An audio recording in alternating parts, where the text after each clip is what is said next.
أشهد أن لا إله إلا الله وحده لا شريك له وأشهد أن محمدا عبده ورسوله أما بعد فأعوذ بالله من الشيطان الرجيم بسم الله الرحمن الرحيم الحمد لله رب العالمين الرحمن الرحيم مالك يوم الدين إياك نعبد وإياك نستعين اهدنا الصراط المستقيم صراط الذين أنعمت عليهم غير المغضوب عليهم ولا الضالين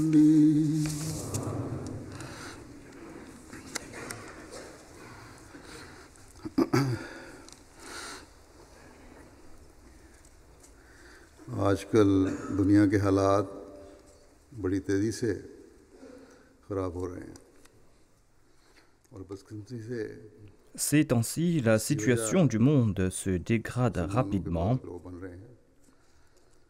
et malheureusement, certains groupuscules musulmans en sont la cause.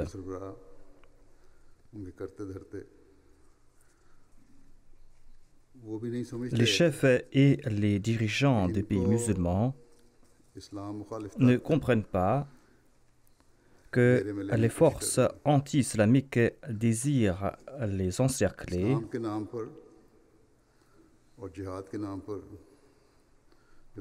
les atrocités qu'on est en train de commettre au nom de l'islam et au nom du djihad n'ont aucune relation, même de loin, avec les préceptes de l'islam.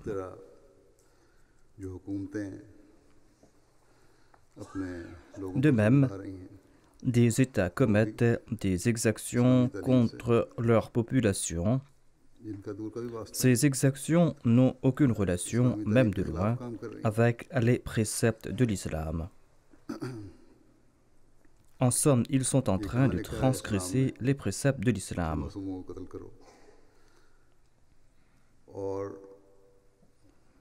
Où est-il écrit que l'islam prône le meurtre des innocents?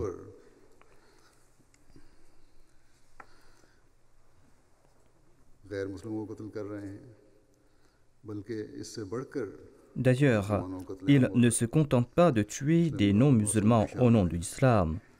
Il tue de surcroît les musulmans sans aucune distinction, dont des innocents, des enfants, des vieux, des femmes. Tous y passent.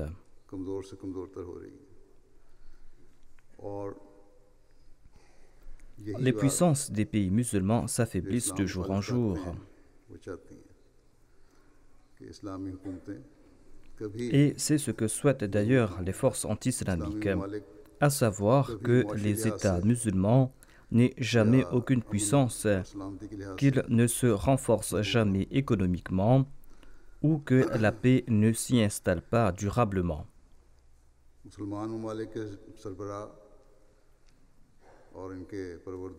Les dirigeants des pays musulmans, ainsi que les ulémas qu'ils ont nourris, eh bien, ni ces dirigeants musulmans, ni ces ulémas n'ont compris les enseignements de l'islam, ni ne désirent-ils le faire. Ils ne souhaitent pas écouter celui que Dieu a envoyé à notre époque en tant que guide. Celui que Dieu a envoyé en accord à ses promesses et aux prophéties du saint prophète Mohammed sallallahu alayhi wa sallam, afin de diffuser les véritables enseignements de l'islam à notre époque.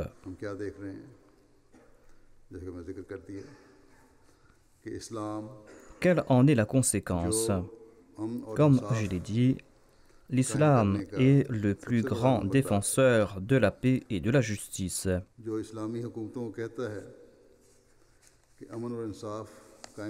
D'ailleurs, l'islam enjoint aux États musulmans d'établir la paix et la justice, et il leur fait comprendre que c'est là leur plus grande responsabilité.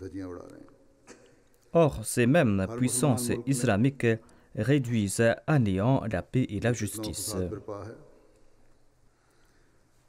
Nous voyons des troubles dans les pays musulmans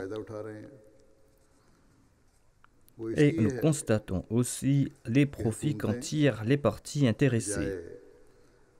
Cet état des choses existe pour la simple raison que les États, au lieu d'œuvrer en faveur du bien-être de leur population, eh bien ces États accordent prééminence à leurs intérêts.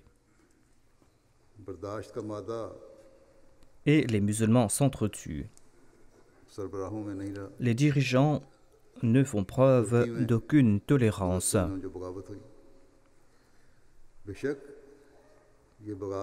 Une rébellion s'est soulevée récemment en Turquie. Certes, les préceptes de l'islam ne justifient point cette rébellion. Cependant, les mesures prises par l'État turc sont des plus cruelles.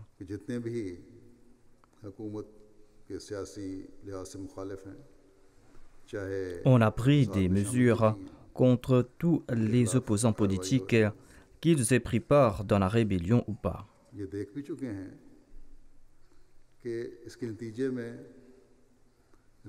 Or, ces dirigeants ont constaté que pareilles mesures sont suivies tôt ou tard de réactions. Tôt ou tard, il y a toujours des réactions. Mais en tout cas, si ces exactions perdurent, il y aura certainement des réactions. Et par la suite, les forces anti-islamiques attiseront cette réaction et en profiteront. Les grandes puissances vendent leurs armes aux deux belligérants et ils se posent en sympathisant à tous deux. En dépit d'avoir suivi ce qui s'est passé en Irak, en Libye et en Syrie, les gouvernements musulmans ne comprennent rien.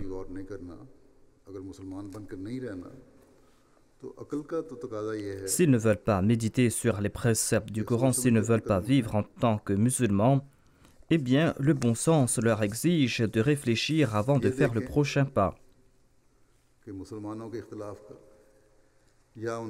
Qu'ils se demandent à qui profite la discorde qui règne entre les musulmans, à qui profite la frustration ou le chaos qui règne dans leur pays.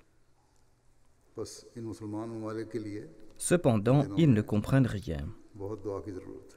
Ainsi, on doit beaucoup prier pour les pays musulmans durant ces jours. Qu'Allah accorde discernement aux nations musulmanes. Ensuite, les groupes terroristes dans les pays occidentaux prennent la vie des innocents en commettant des actes d'une barbarie extrême, ternissant ainsi l'image de l'islam.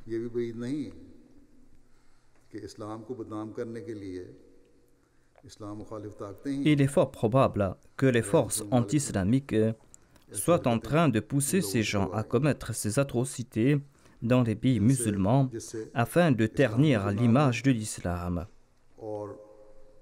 Ainsi, d'une part, ils vont discréditer l'islam et d'autre part, au nom de l'aide et du soutien, au nom de la lutte contre le terrorisme, ils pourront établir leur base dans ces pays musulmans.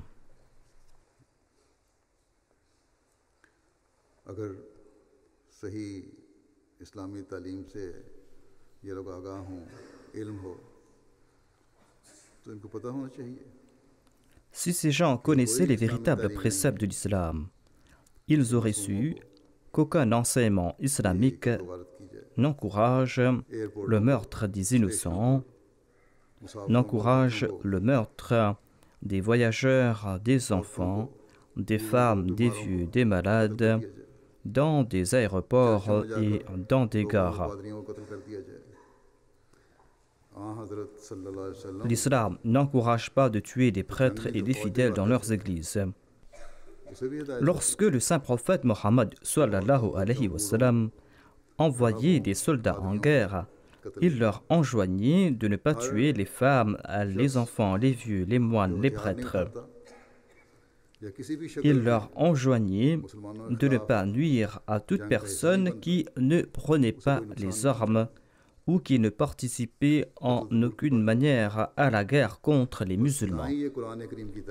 Loin de prendre leur vie, le saint prophète, paix soit sur lui, encourageait ces musulmans de ne pas nuire à ces personnes.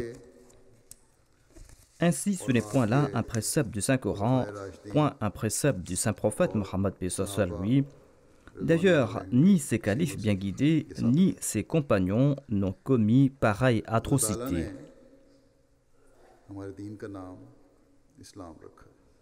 Allah a nommé notre religion islam.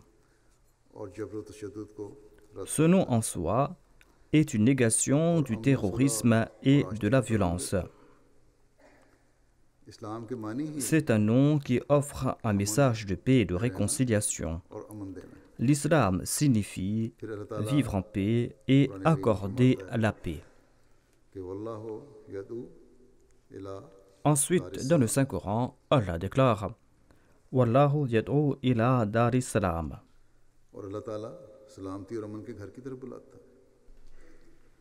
à savoir qu'Allah vous invite vers la demeure de la paix. Ensuite, lorsqu'un véritable musulman prie, il implore la grâce et la miséricorde d'Allah. Or, ces barbares n'acceptent pas le Saint-Coran, ni ne mettent-ils en pratique le Saint-Coran, ni ne prient-ils. Ils ont fabriqué une nouvelle religion, une nouvelle charia. En tout cas, quand un véritable musulman demande qu'il y ait la paix, lorsqu'un véritable musulman accomplit la salat, eh bien, il évite la méchanceté, il évite l'arrogance, le vice et le péché. Allah déclare que la salat protège du mal et de la turpitude. Et selon l'islam, l'on doit transmettre les uns aux autres la salutation de paix et l'on doit répandre la paix. L'on ne doit pas souhaiter la paix uniquement aux musulmans, quoiqu'au Pakistan, aujourd'hui, la loi, sous l'influence des mollahs, a monopolisé cette salutation de paix en affirmant que seuls les musulmans peuvent y avoir recours.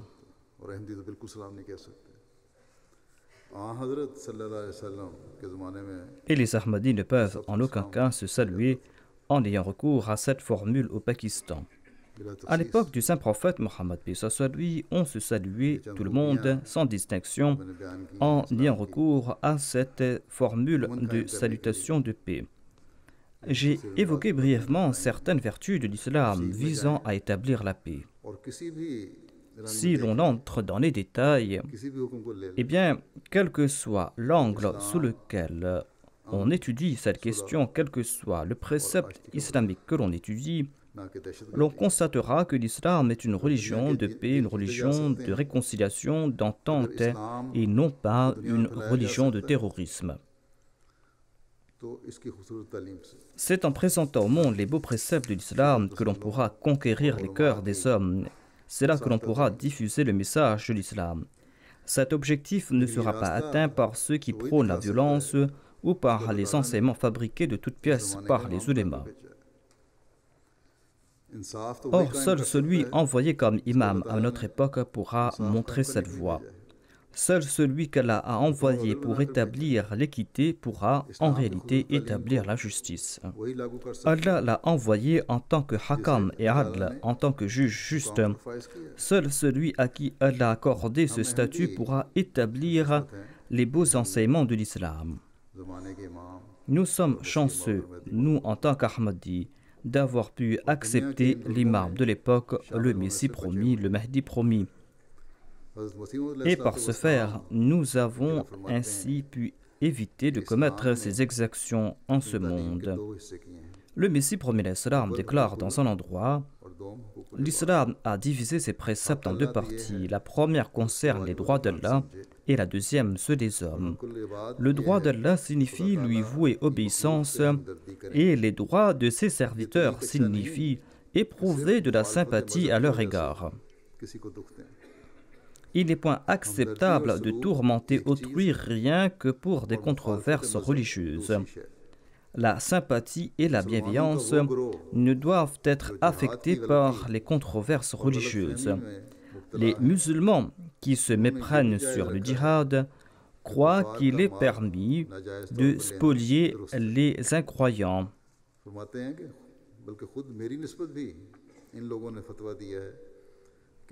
Voir, ces gens ont lancé une fatwa contre moi, dit le Messie premier l'Islam. Ils disent qu'il est permis de me dépouiller de mes biens.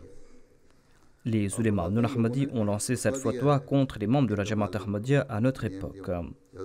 Le Messie premier l'Islam ajoute que ces gens ont lancé cette fatwa contre moi, contre les Ahmadis, à savoir qu'il leur est permis de spolier nos biens. Voire, ils ont même lancé cette fatwa qu'il est permis de séparer les Ahmadis de leurs femmes, alors qu'en islam, on ne trouve pas pareil précepte aussi immonde. L'islam était une religion pure et immaculée.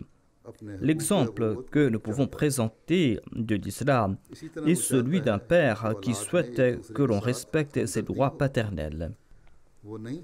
De même, il souhaite que ses enfants soient bienveillants les uns envers les autres. Il ne souhaite point qu'ils s'entretuent. D'une part, l'islam désire qu'on n'associe personne à Dieu. D'autre part, il souhaite aussi que l'affection, que l'unité règne parmi les hommes.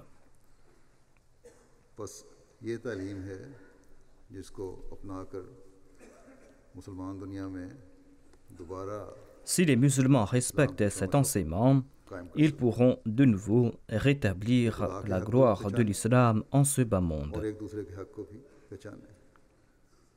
Ainsi, ils pourront reconnaître les droits de Dieu, ils pourront reconnaître les droits d'autrui, et ils pourront engendrer en leur personne de l'amour et de l'affection pour l'humanité, quelle que soit l'appartenance religieuse d'autrui. Au lieu de tuer des innocents commettant des atrocités, ils pourront conquérir les cœurs grâce à l'épée de la paix, de la réconciliation et de l'entente de l'islam, et placer ces cœurs au pied d'Allah et de son prophète, sallallahu alayhi wa sallam.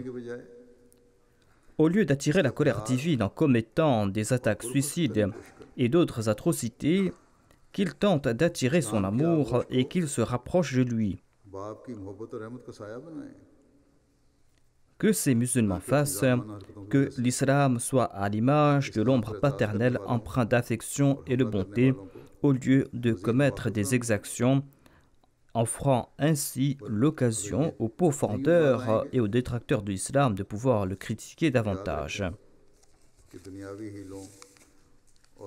S'ils ne cessent pas, eh bien qu'ils sachent qu'ils ne pourront jamais répandre l'islam en ayant recours à leurs subterfuges, en ayant recours à leurs attaques ici-bas.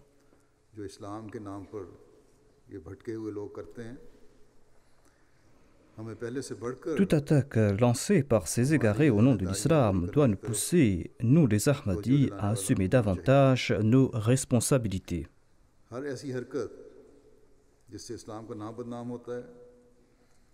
Après toute action visant à ternir l'image de l'islam, nous devons informer le monde que notre religion repose sur les assises de la paix et de l'entente.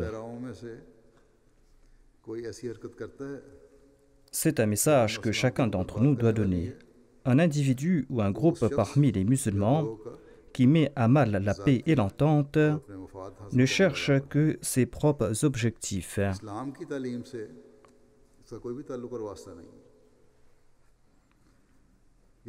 Pareille action n'a aucune relation avec l'islam. Ce sont là des actions illicites et sa responsabilité retombera sur ceux qui en sont coupables. et non pas sur les enseignements de l'islam.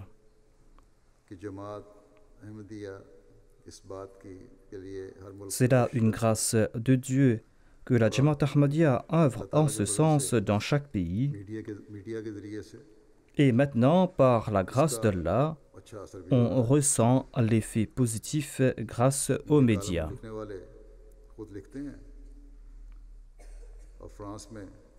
Un chroniqueur du Royaume-Uni a commenté sur le meurtre odieux du prêtre en France. Ce chroniqueur a écrit: cette action nous laisse croire qu'un conflit religieux a débuté.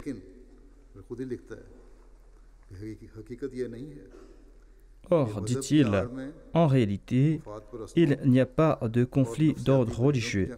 C'est une guerre lancée par des gens avides et par des malades mentaux au nom de la religion. Le pape a lui aussi fait une déclaration fort louable. Il a déclaré: certes, c'est une guerre internationale.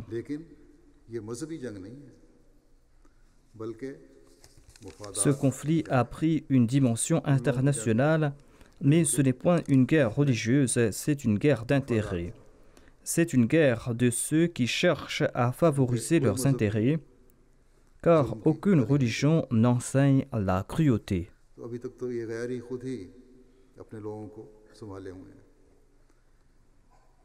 Jusqu'à présent, les non-musulmans contrôlent leur population. Cependant, quand ces atrocités prendront de l'ampleur, il y aura des réactions de leur part. C'est pour cette raison que nos responsabilités ont augmenté. Nous avons pour responsabilité à transmettre le message de l'islam dans chaque coin du monde, un message qui prône la paix. D'une part, il y a ces personnes, mais d'autre part, il y a ceux qui reçoivent notre message, mais qui tentent de pervertir ce message.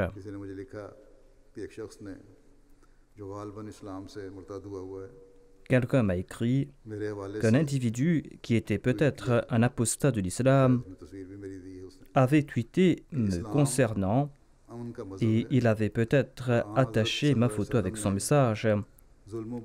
Il disait que le calife disait que l'islam est une religion de paix, que le saint prophète, paix soit sur lui, a condamné la cruauté et la brutalité. Mais cette personne a ajouté de son côté, sarcastiquement, que cet ordre concernant la paix et concernant la brutalité, eh bien cet ordre ne s'applique pas aux femmes, ne s'applique pas aux apostats, ou ne s'applique pas à telle ou telle personne de telle ou telle catégorie. Donc il y a aussi ces personnes de cette catégorie. Lorsqu'elles constatent que les gens sont attirés vers l'image d'un islam de paix que présente la Jamaat Ahmadiyya, eh bien, ils tentent d'amoindrir cet effet. Et ils utilisent ces différentes plateformes qui existent aujourd'hui, comme Twitter, comme Facebook, où ils utilisent aussi d'autres moyens.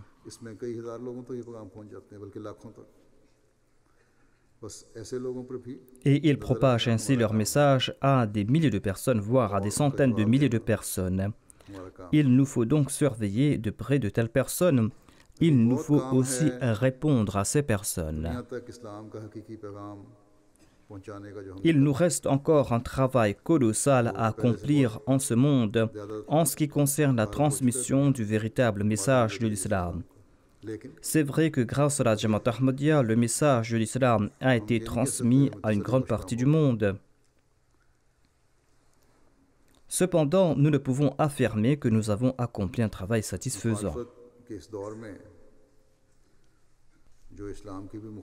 En cette époque d'opposition contre l'islam de la part des non-musulmans, en cette époque d'opposition contre la Jamaat Ahmad de la part des musulmans, eh bien, il va falloir agir avec grande sagesse et accomplir de grands efforts. Il n'y a aucun doute que l'islam est la religion qui se propagera dans le monde, Inch'Allah. Et il n'y a pas de doute non plus que la renaissance de l'islam se fera grâce à la Jamaat Ahmadiyya. Inch'Allah. Ceci a été décrété par Dieu. Mais nous devons accomplir de grands efforts et nous devons prier afin que nous voyions ces scènes du succès dans nos vies et que nos faiblesses et nos lacunes n'éloignent pas cette réussite.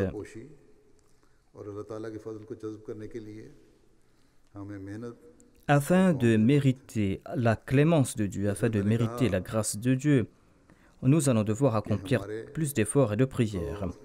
Comme je l'ai déjà dit, les forces anti-islamiques nous sont hostiles, ainsi que les musulmans qui suivent les soi-disant ulémas. Mais sans aucune crainte, nous devons essayer d'accomplir la mission pour laquelle le Messie premier l'Islam a été envoyé. Certains journalistes m'ont posé cette question. On m'a posé cette question ici en Europe lors de ma tournée en Suède. Un journaliste m'a posé cette question. Cette question était: comment atteindrez-vous vos objectifs alors que les extrémistes sont hostiles envers vous, alors que vos vies sont en danger? Comment allez-vous atteindre votre but? Je lui ai répondu que c'est vrai que ma vie est en danger, c'est vrai que la vie des membres de la Jamaat Ahmadiyya est en danger. Or, cela ne nous empêchera pas d'accomplir notre tâche. À présent, tout le monde est en danger, peu importe où l'on se trouve. Je lui ai dit que il n'est pas question ici d'être Ahmadi, d'être musulman ou pas. Tout le monde est concerné. Ceux qui ne veulent pas servir les desseins de ces personnes avides ou ceux qui ne font pas cause commune avec eux, eh bien, ceux-là sont en danger. Mais les nationalistes ainsi que les forces anti-islamiques sont aussi hostiles aux Ahmadis. Nous sommes donc en danger des deux côtés. Néanmoins, un croyant ne se soucie pas de cela. Un croyant est toujours ferme dans sa foi. Et Inch'Allah, tout Ahmadi agira de la sorte. Compte tenu de la situation du monde, eh bien, chaque Ahmadi, individuellement et en tant que Jamaat collectivement, nous devons avoir recours aux prières et à l'aumône afin que nous puissions nous protéger du mal des méchants durant ces jours. Nous devons mettre beaucoup d'emphase sur la prière et sur l'aumône durant ces jours. L'on doit y porter une attention particulière durant ces jours, compte tenu que la situation s'empire, tout comme je viens de le dire, qu'Allah retourne contre les méchants, leur méchanceté, ceux-là qui désirent ternir l'image de l'islam en commettant des atrocités au nom de l'islam afin de salir le nom de la religion de Dieu. Qu'Allah châtie rapidement ces personnes et qu'il écorte les malheurs et les épreuves. Le saint prophète Mohammed lui a déclaré une fois en attirant l'attention concernant les supplications, il a déclaré: les portes de la miséricorde divine sont ouvertes pour celui à qui on a ouvert la porte de la prière. Et implorer la protection de Dieu et l'invocation qui est la plus meilleure aux yeux d'Allah. Il aime que l'on soit sous sa protection. Et le saint prophète Mohammed sallallahu alayhi wa sallam a aussi déclaré que la prière est bénéfique lors d'une épreuve qui s'est déjà abattue et la prière est aussi bénéfique lors d'une épreuve qui n'a pas encore frappé. Et il a ajouté aux serviteurs de Dieu: il vous est obligatoire de l'invoquer. Puis le saint prophète, paix soit lui, a déclaré dans un autre endroit, « Rien n'est plus noble pour Allah que l'invocation, que la prière. » Puis le saint prophète Mohammed, paix soit lui, a déclaré à propos de l'aumône, « Faites de l'aumône afin que vous soyez à l'abri des malheurs et du feu. » Il a aussi ajouté qu'il est obligatoire pour chaque musulman de faire de l'aumône. Et les compagnons ont demandé, « Qu'en est-il de celui qui ne possède rien ?» Et le saint prophète Mohammed lui a répondu, « Eh bien qu'il applique les préceptes de l'islam, qu'il met en pratique les enseignements de l'islam. En d'autres mots, il doit agir selon les commandements de Dieu, il doit accomplir de bonnes œuvres, s'abstenir du mal. Ces actes seront une aumône de sa part. Mais cela ne veut pas dire que ceux qui font de l'aumône n'ont pas besoin de suivre les préceptes de Dieu et qu'ils n'ont pas besoin de s'abstenir du mal.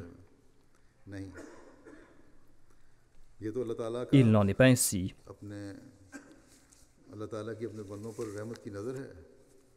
C'est là une miséricorde de la part de Dieu à l'égard de ses serviteurs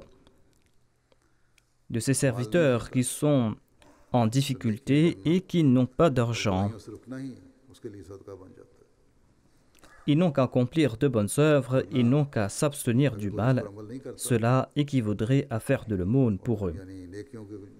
Sinon, celui qui n'agit pas en fonction de cela, c'est-à-dire celui qui n'accomplit pas de bonnes œuvres et qui ne s'abstient pas du mal, eh bien son aumône n'est d'aucune importance, tout comme les solas accomplis par ostentation n'ont aucune importance. Ces solas accomplis par ostentation seront jetés au visage de ceux qui en sont coupables. L'aumône ostentatoire aussi n'est d'aucun avantage. On attend de la part d'un croyant que lorsqu'il fait de l'aumône et lorsqu'il prie, qu'il va aussi tenter d'agir en accord au plaisir de Dieu. Et lorsqu'on a atteint tel état, eh bien celui-ci devient un moyen pour attirer les faveurs divines et pour se protéger des malheurs et des épreuves. À ce propos, le Messie promet l'Islam a déclaré « Les malheurs disparaissent grâce aux supplications et à l'aumône ». Et il nous explique l'état que nous devons connaître pour que les prières soient exaucées. Il déclare « Pour l'exaucement des prières, il faut que l'on apporte en soi un changement pur. » Si l'on ne s'abstient pas du mal et si l'on outrepasse les limites fixées par Allah, eh bien, les prières, les supplications ne seront d'aucun effet. Nous devons donc mettre beaucoup d'emphase sur la prière et sur les aumônes, tout en respectant les limites fixées par Allah, afin que nous puissions attirer les faveurs divines. En attirant notre attention concernant la prière, le Messie promet l'Islam a déclaré dans un endroit « Je prie constamment, et vous aussi vous devez en faire de même. Accomplissez la salat et repentez-vous constamment. Repentez-vous constamment. Quand vous passerez par une telle condition, c'est là qu'Allah vous accordera sa protection.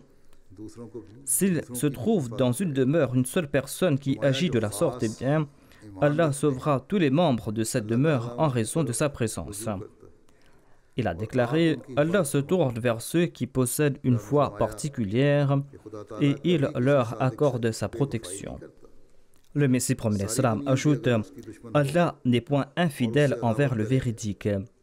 Même si le monde entier se ligue contre lui et lui hostile, le monde ne pourra lui causer le moindre tort. Dieu est tout-puissant.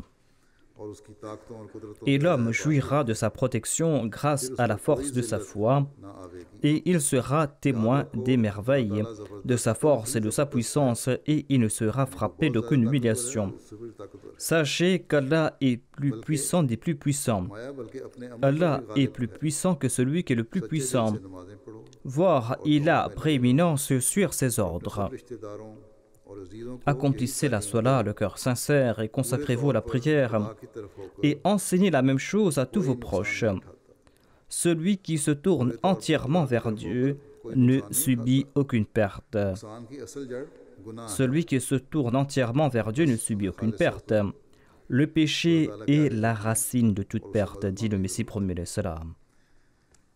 Il faudra se prosterner en toute sincérité devant Dieu, il faudra implorer son soutien.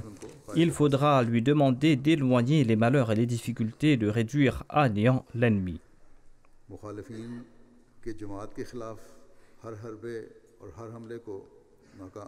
Il faudra prier qu'il réduise à néant tout complot ourdi par l'ennemi contre la Jamaat et toute attaque lancée contre elle. Allah nous a enseigné certaines prières dans le Saint-Coran, il faudra les réciter en comprenant leur sens.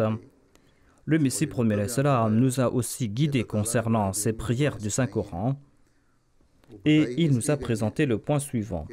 Il déclare, Allah nous a enseigné des prières de Saint-Coran afin qu'il les exauce en faveur du croyant lorsque ce dernier va le supplier sincèrement en ayant recours à ces prières. Ainsi, nous devons mettre l'accent sur ces supplications évoquées dans le Saint-Coran, afin d'éloigner ces calamités, afin que nous soyons à l'abri de ces maux. Le Saint-Coran nous enseigne une supplication que nous récitons généralement lors de la Salat, et le Messie premier salam a lui aussi mis beaucoup d'accent sur cette prière. Il nous a encouragé à accomplir cette prière est Rabbana atina fid dunya hasanatan wa fil akhirati hasanatan wa qina adhaban nar. Notre Seigneur, accorde-nous une belle part dans ce monde et une belle part dans l'au-delà et protège-nous contre le châtiment du feu. Le Messie premier salam dit à ce sujet, l'homme a besoin de deux choses pour le bien-être de son âme. Primo, il a besoin d'une vie courte sur cette vie ainsi que la protection contre les malheurs, les violences et les épreuves d'ici-bas. Secondo, il a besoin de la protection contre la turpitude et les maladies spirituelles, autant de choses qui l'éloignent de Dieu.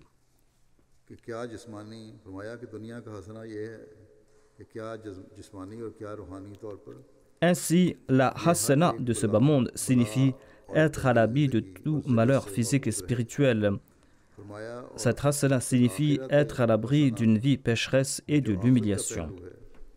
Ensuite, nous prier wa fil akhirati hasana. La vie future est le fruit de la vie d'ici-bas. Si l'homme acquiert les bienfaits de ce bas monde, ce sera un bon augure pour sa vie future. Le Messie premier salam ajoute, être à l'abri du châtiment du feu ne signifie pas uniquement être à l'abri du feu du jour de la résurrection. Le feu peut prendre plusieurs formes ici-bas. Et il nous explique que cela concerne les soucis, la peur, les déboires familiaux, la maladie. Ce sont autant de feux qui consument l'homme ici-bas sur terre. Et le croyant prie, ô Seigneur, protège-nous de tout type de feu. Il se peut aussi que l'on flanche lorsqu'on est en difficulté, lorsqu'on est frappé de malheur.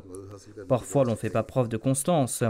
Dieu nous enseigne cette prière pour être constant, pour se protéger de l'ennemi, pour mériter son soutien. Cette prière est comme suit. Rabbana ighfir lana dhunubana wa israfana fi amrina wa thabbit aqdamana wansurna ala al-qawmil kafirin. Notre Seigneur, pardonne-nous nos erreurs et nos excès de conduite et affermis nos pas et aide-nous contre le peuple mécréant. Le Messie premier salam déclare à ce sujet, si Allah n'était pas pardonnant, il ne nous aurait pas enseigné cette prière. Dans le Saint-Coran, nous trouvons aussi mention de cette prière, Rabbi inni lima anzalta ilayya min khairin fakir. C'est-à-dire, ô mon Seigneur, j'ai besoin de tout bien que tu pourras m'accorder. C'est une prière qu'il faudra réciter. Le Saint-Coran regorge donc d'autres prières. Nous devons les réciter afin d'attirer les faveurs divines. Comme l'explique le Messie premier salam, Allah a évoqué ces prières dans le Saint-Coran afin qu'il les exauce quand l'homme l'implore sincèrement en y ayant recours. Si l'homme prie sincèrement en ayant recours à ces prières, eh bien, Dieu va exaucer ces prières. Ensuite, il y a les prières du saint prophète, paix soit lui. Il y a aussi les prières du Messie premier d'Islam. Le Messie premier d'Islam déclare: la prière suivante m'a été enseignée par Dieu. Cette prière est Rabbi kulli shayn khadimuka, Rabbi fa'fazni wansurni warhamni.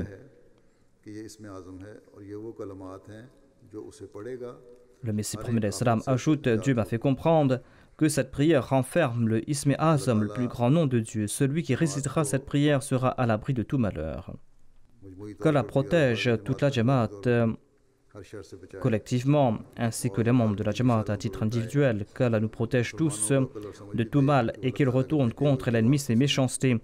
Qu'il accorde discernement et compréhension aux musulmans afin qu'ils entendent la voix de l'envoyé de Dieu et qu'ils s'unissent en une seule Ummah et qu'ils appliquent les enseignements de l'islam en ce monde, des enseignements qui prônent la paix, et qu'ils répandent la paix en ce monde. Après la prière de Juma, je dirigeais 3 prières funéraires. La première est celle de M. Ivan Warnan du Belize. Il est décédé à l'âge de 49 ans. Inna lillahi wa inna ilayhi raji'un. Assurément, c'est à Allah que nous appartenons et c'est vers lui que nous retournerons. Il était parmi les premiers Ahmadis de la Jamaat du Belize. Il servait en tant que secrétaire tablir. Il a participé à la Jalsa Salana du Royaume-Uni en 2014. Il était un Ahmadi très sincère qui avait une grande passion. Il est devenu Ahmadi récemment, mais sa sincérité à l'égard de la Jamaat, sa relation et sa fidélité envers la Jamaat étaient très profondes. Peut-être qu'on n'en trouve pas pareil exemple chez les anciens Ahmadis. Qu'Allah élève son rang et qu'il nous accorde d'autres serviteurs dévoués de ce genre. La deuxième prière funéraire est celle de Sayyid Nasir Sayyiden, qui était responsable des services de secours Nasir et Fire Rescue à Rabwa. Il était le fils de Sayyid Ghulam Sayyiden. Il est décédé le 23 juillet 2016 à l'hôpital PIMS d'Islamabad à l'âge de 55 ans. Inna lillahi wa inna ilayhi raji'un. Son décès a pour cause un caillot de sang qui a bloqué une de ses artères. En 1905, sa grand-mère paternelle avait écrit au Messie premier d'Islam de Kohat pour lui faire la bayra. Mais personne au sein de sa famille est devenu Ahmadi. Sayyid Nasir Sayyiden a accepté l'Ahmadiyya en 1982 après avoir mené des recherches personnelles. Ensuite, il a complété son BSc à Karachi et il est resté là-bas. Ensuite, en 1989, il a déménagé à Islamabad. Il a servi à différents postes au sein de la Majlis Khudam al-Ahmadiyya. Il a servi en tant que muhtamid de la province et il a aussi servi sous les départements Khidmat al-Khalq. Il a eu la chance d'organiser des camps médicaux. Il a aussi servi en tant que responsable du forum des écrivains de la Majlis Khudam al-Ahmadiyya. Et en 1999, il s'est établi à Rabwa et en l'an 2000, il a dédié sa vie. Comme je l'ai mentionné, il était en charge des services de secours à Rabwa, service de secours de la Majlis Khudam al-Ahmadiyya, et il était aussi responsable du complexe sportif et il maîtrisait le judo et les arts martiaux. Il était connu dans ce domaine du point de vue national et il a représenté le Pakistan dans divers tournois internationaux.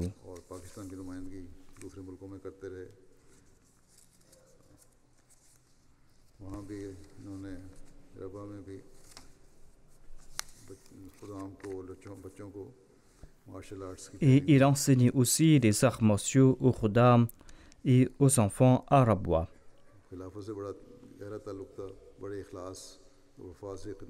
Il avait une liaison très profonde avec le califat Il était très simple.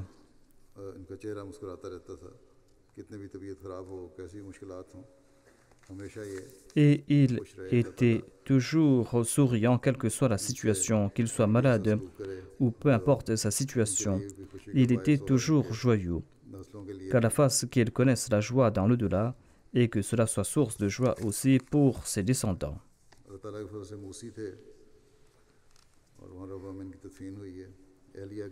Par la grâce d'Allah, il était moussi et il a été enterré à Rabwa. Il laisse derrière lui sa femme et ses parents. Il laisse aussi 3 filles et 3 garçons. Un de ses fils est en train de mémoriser le Saint-Coran à la Madrasatul Hifz, qu'Allah élève le rang du défunt. La 3e prière funéraire sera celle de Mokaram Nazir Ahmed Ayaz, qui était le président de la Jamaat de New York. Il est décédé le 3 juillet 2016 à l'âge de 69 ans. Inna lillahi wa inna ilayhi raji'un. Il était né en Tanzanie le 23 mai 1947.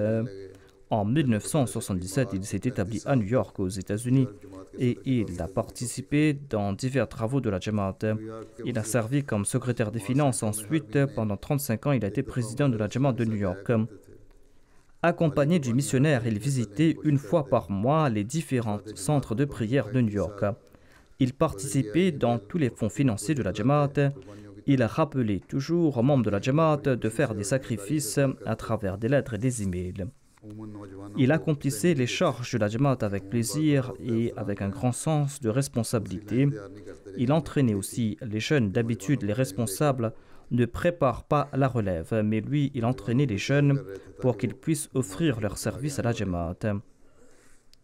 Il organisait des événements sportifs et d'autres événements afin d'attirer les jeunes hommes et les jeunes filles.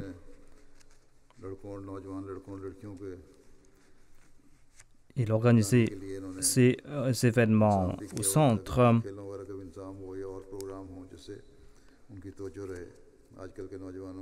Il organisait des rencontres sportives afin d'attirer les jeunes, afin qu'ils soient à l'abri de l'égarement. Chaque semaine, il organisait des classes éducatives pour les hommes et les femmes. Ces classes sont connues sous le nom de Tahir Academy aujourd'hui. Il était directeur de Humanity First New York. Il a accompli de grandes œuvres dans ce domaine. Il faisait tout lui-même en dépit d'être le président. Si on devait nettoyer le centre, il le faisait lui-même et il sortait les poubelles. Il était régulier dans les prières, il était moussi, il a été enterré dans le cimetière des Moussianes. Il laisse derrière lui son épouse et une fille unique, Ousma Ayaz. Qu'Allah accorde son pardon aux défunts et qu'il élève son rang.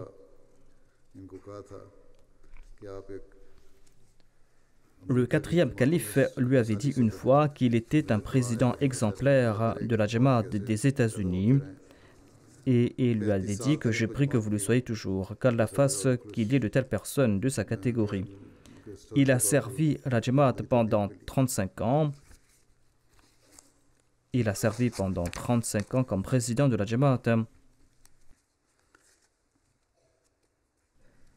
L'Amir Saheb et le vice-amir de la Jamaat des États-Unis ont aussi écrit que le défunt servait la communauté en toute humilité et qu'il travaillait plus que les autres dans les œuvres administratives de la Jamaat et qu'il travaillait comme un simple bénévole comme les autres. Il ne se posait jamais en supérieur. Qu'Allah soit miséricordieux envers les défunts et qu'il soit pardonnant envers eux. Comme je l'ai dit, je vais diriger leur prière funéraire après la prière.